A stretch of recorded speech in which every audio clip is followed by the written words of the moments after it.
Sa isang maliit na baryo sa paanan ng bundok, nakatira ang isang batang babae na ang pangalan ay Lyra.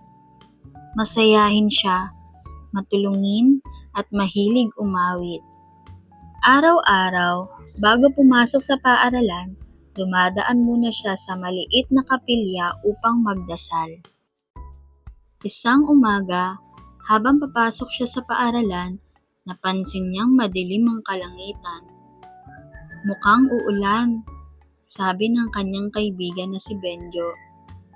Ngunit, ngumiti lamang si Lyra. Hindi ako natatakot sa ulan. Alam kong iingatan tayo ni Lord, sagot niya. Pagdating nila sa paaralan, biglang lumakas ang ulan at hangin. Nagpatay-sindi ang ilaw at maya-maya ay tuluyang nawalan ng kuryente. Nagsimula nang matakot ang ibang mga bata.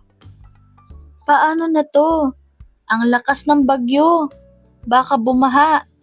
Sabi ng iba.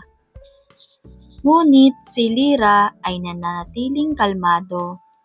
Kinuha niya ang maliit niyang rosaryo sa bulsa at nagsimulang magdasal.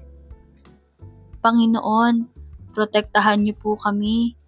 Bigyan niyo po kami ng tapang at tiwala sa inyo. Nakita sila ng kanilang guro at sinabing, Salamat, Lyra.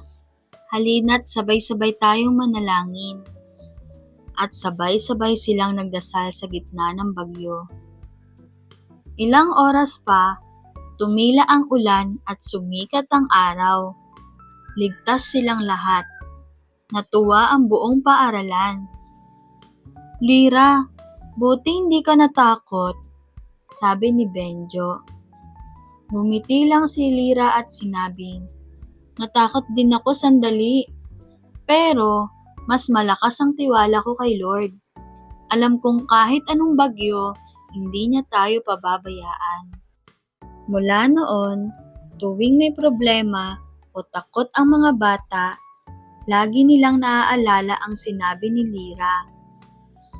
Ang pananampalataya ay parang liwanag. Kahit gaano kadilim, nagbibigay ito ng pag-asa. Aral ng kwento. Huwag tayong mawalan ng pananampalataya sa Diyos, lalo na sa oras ng takot o problema. Dahil sa Kanya, laging may liwanag sa gitna ng dilim.